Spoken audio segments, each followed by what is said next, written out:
Expressão está de volta com o coordenador da Bacia do Arrudas, do projeto Manuelzão, Antônio Leite. Então, Antônio, voltando aqui à questão dos afluentes. O Rio Arrudas, hoje, ele tem afluentes saudáveis?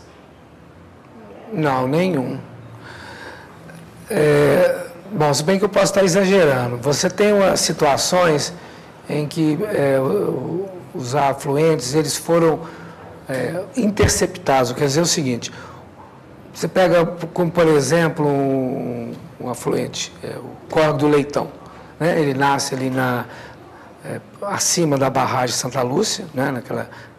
Na região ali do Morro do Papagaio, passa, enche a barragem e depois ele desce na Prudente Moraes, São Paulo, até cair no Arrudas, né? Está todo canalizado.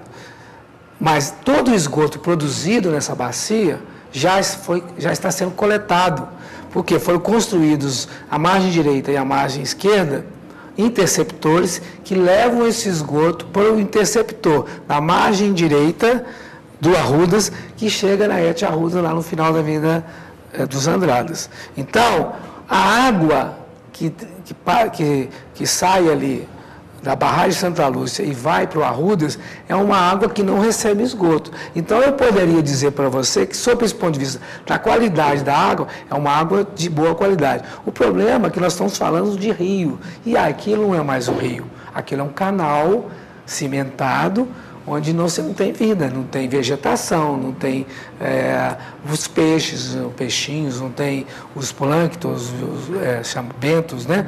Aqueles libélulas, enfim. Não tem vida ali dentro daquele canal. No máximo pode ter ratazanas. Né? Então, você não pode dizer que, quando você me perguntou, eu falei, não tem nenhum afluente do Arrudas saudável. Mesmo que quase todos hoje já tenham os esgotos que caíam neles interceptados e enviados para a estação. Por quê? Porque nós colocamos ele dentro de galerias cimentadas. Então, eu considero o rio, quando você tem um leito natural, quer dizer, a água circulando na terra e ali recebendo toda a influência do ecossistema, né? Vegetal, animal. E falando nessa questão da vida, do vegetal, está presente no rio, do seu leito natural, como recuperar esse rio morto? A única maneira seria você retirá-los da galeria, desapropriar as áreas das margens, né, que formam a área de inundação desse rio, e para ele voltar a criar vida. E se fizer isso, já tem experiências, né, realizadas, sobretudo na Europa. No início do projeto Manuelzão, coincidiu que a gente teve um contato com um grupo alemão que estava fazendo um trabalho na Bacia de Guanabara, do Rio de Janeiro. E aí eles vieram aqui em Belo Horizonte, conhecer o nosso trabalho e falar o que é que eles estavam fazendo lá na Alemanha, sobretudo na região da Baviera. Teve um período na história dos países europeus, para aumentar a produtividade agrícola, eles começaram a retificar os rios.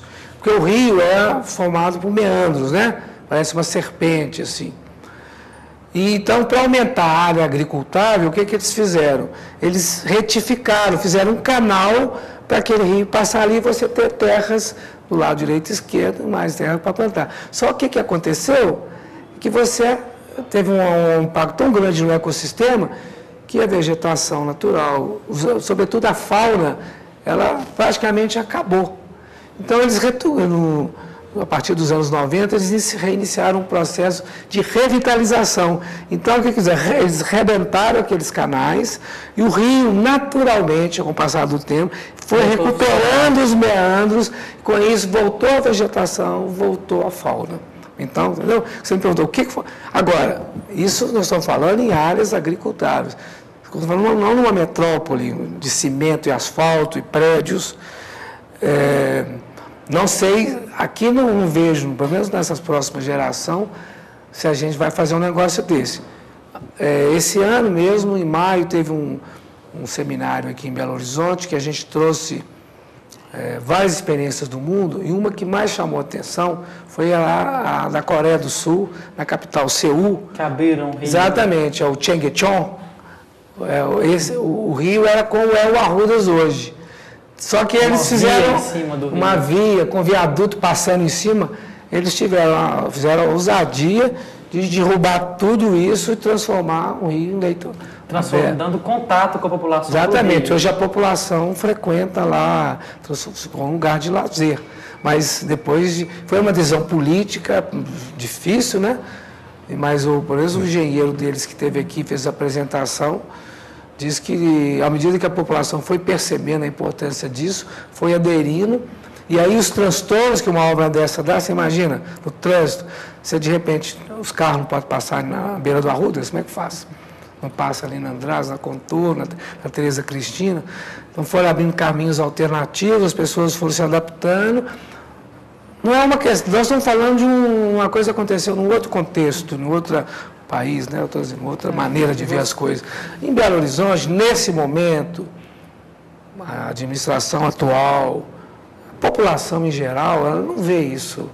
Então essa ideia do Manuelzão ainda é uma ideia muito sonhadora, uma utopia muito grande. Você jogar para a cidade uma proposta de reabrir o Arrudas. Né? Eu fico imaginando, um Ribeirão Arrudas tem cerca de 40 quilômetros de extensão, ele poderia ser a nossa praia, a nossa Copacabana. Você acha que esse contato da população com o rio também é importante? É fundamental, porque do jeito que o rio ficou, então, claro, se o rio ficou morto, então, claro, a melhor maneira que tem é sepultar, não é assim? Então, nós começamos a sepultar com a primeira fase do Boulevard Arrudas, vamos numa segunda, e se a gente não continuar com esse imaginário, nós estaremos, porque imagina o seguinte, né, a população, ela tem a sua razão, e até o pessoal que mora na região periférica, eles até nos criticam, porque vocês que moram aí na Centro-Sul, ou em regiões já saneadas, né, vocês não vivem o nosso problema, que é pôr um barraco na beira de um córrego desse, que recebe lixo e esgoto, então tem mau cheiro, nossos filhos podem adoecer. Então, nós é uma solução mais fácil naquele tempo, que ainda é usada, é você canalizar aquilo e transformar aquilo numa via rápida de carro, de preferência. Nós mostramos que tem muitas outras soluções que você acaba com essa situação de sujeira, de potencial de doença e transforma aquilo num lugar aprazível, onde os exemplos já estão na cidade, são pequenos, mas estão aí. Inclusive, até saiu uma revista esse mês agora, aquela revista Ecológico, né, apontando o Parque Nossa Senhora da Piedade, o Parque 1º de Maio, que foram frutos dessa nova mentalidade. Eram áreas degradadas, e que hoje são lugares de lazer, de prática de esporte, de caminhada, tem lá Tai Chi Chuan, um monte de coisa que as pessoas fazem, porque você aproveitou uma área que pega todo um bairro, e que era lugar de desova de tudo quanto é coisa, e infelizmente até de problemas de crime, né? Transforma numa área de lazer, numa área aproveitável pela população. Se chamam os chamados parques lineares. Para você fazer isso, você tem que convencer a população e, outro lado também, o poder público, porque isso custa caro. Uma obra, por exemplo, a obra lá do Nossa Senhora da Piedade custou 58 milhões. Você fala assim, é pouco, mas Belo Horizonte tem pelo menos 50 pontos assim, precisando desse tipo de... Essa questão da população também, né? Porque a gente vê em outros lugares, por exemplo, identificação, por exemplo, Rio Nilo, por exemplo, no Rio Grande do Sul, em Porto Alegre, o Guaíba. Sim. Você acha que o Belo Horizontino ele não abraça essa coisa de ter o Ribeirão Arrudas como um emblema? Hoje não. A gente está aí, tem esse comitê do Arrudas já praticamente 10 anos que a gente vem trabalhando com vários segmentos aí da sociedade, é muito restrito. Tá? O pessoal da prefeitura, alguns pessoas de comitês, núcleos de córregos aqui da região, e só. Porque inclusive dentro até do próprio Manausão, tem uma certa resistência em trabalhar o Arrudas, justamente porque o Arrudas chegou nessa situação que ele está. Não, o Arrudas, você abriu a entrevista dizendo isso. Morto mesmo. É um rio morto. Então, vale a pena? Não sei se vale a pena, mas assim, como a gente entrou na agenda e está sendo praticado o tratamento de esgoto, então o Arrudas passou a ter chance. Porque, assim, como dizer, se todos os afluentes dele foram os esgotos interceptados, então as águas, né, que caem da chuva, que caem na Serra do Curral e formam as nascentes desses córregos, eles é uma água de qualidade. Então, você pode... Eu até acho assim, é difícil, é mais uma opinião minha, e difícil também de você entender se ela é válida. Eu tenho uma impressão que talvez valesse a pena, no caso de Belo Horizonte, você indo dos afluentes para o leito. Apesar de que geralmente o impacto popular, um apelo mais de mídia e tudo mais, é você fazer o contrário, né, como foi feito lá em Seul. Mas se você pega, por exemplo, sei lá, um Acabamundo que vem lá do Sion e começa a fazer um trabalho nele, quem sabe você, né? Mas, de qualquer forma, são obras caras, que têm um transtorno inicial para a população do entorno, e mudar, falar, de repente eu quero ver o Acabamundo novamente. Eu não vejo. O Acabamundo está ali no Parque JK, ele entra ali e acabou. Você só... Aliás, não sei se vocês se lembram, parece que há uns 5, 6 anos atrás, numa chuva grande que teve aqui na cidade, um capoeirista caiu lá e foi parar lá no Alto Veracruz.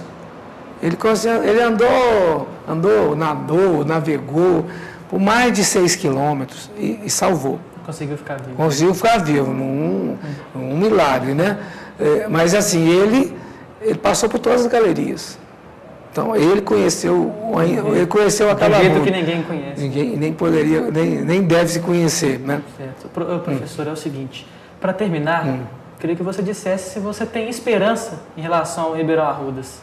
Não, eu tenho. Eu estava começando a falar sobre isso. Eu acho que depois que a questão do tratamento dos esgotos entrou na agenda ambiental, não só na ambiental como política, então o Arrudas passa a ter esperança, porque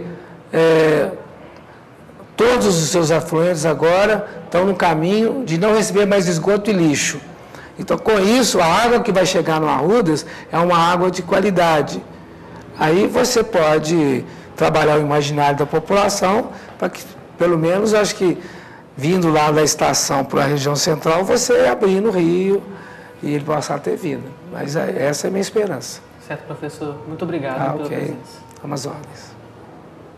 O Expressão chegou ao fim. Para fazer críticas ou sugerir temas, o e-mail é expressão@unibh.br e o telefone é 3207-2919. Até o próximo programa. Tchau.